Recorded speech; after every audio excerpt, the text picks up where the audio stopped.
Gituman sa mga deboto ni Senyor Santo Niño ang ilang panaad ug dakong pasalamat nga naluwas sila sa 6.9 magnitude nga linog ug sa bagyong Tino pinaagi sa pagtambong sa kapistahan sa Balaang Bata.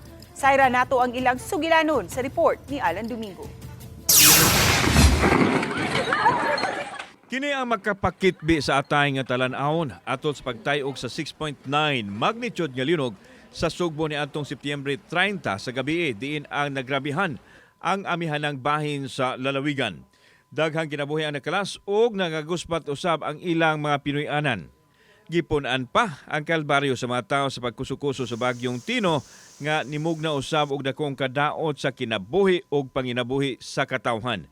Ang dakong pagsuway wa makatarog sa kalig-on sa pagtuo sa mga apektadong deboto ni Senyor Santo Niño.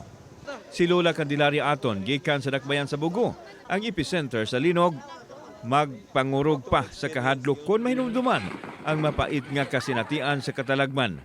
Apan nagpasulabi ang iyang hugot nga pagtuo sa Batang Hesus nga mao'y gisandigan nga nagluwas kanila.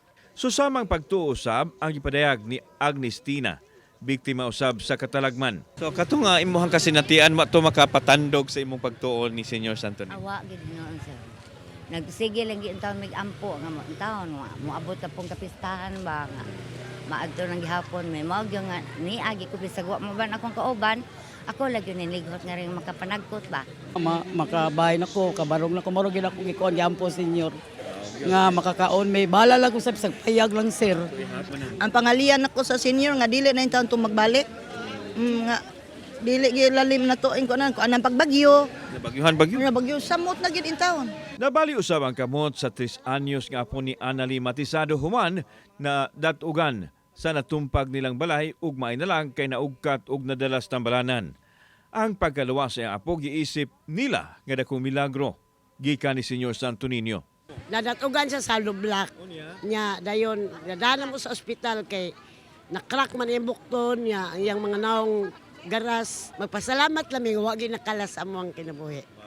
Kini ang Devote City diri sa Dakbayan Sugbo alang ni sa mga modayo dinhi mamiesta sa kapistahan ni Senyor Santo Niño.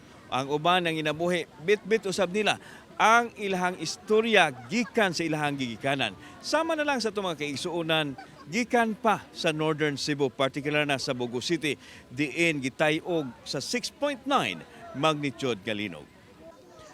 Aron dunay ginagmay kita og makapamiliti pa uli, nagdala usab og produkto ang mga deboto nga ilang ibaligya sama sa mga kalo ug kandila.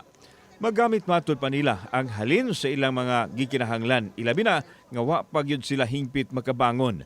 Taliwa sa kalisdanan, baon nila sa pagsaulog sa pista ang hugot nga pagtuo nga padayon silang sapnayon sa Balaang Bata. Kauban si Clover Lumayag o Rod Prado, ako si Alan Domingo. Balitang Bisdak.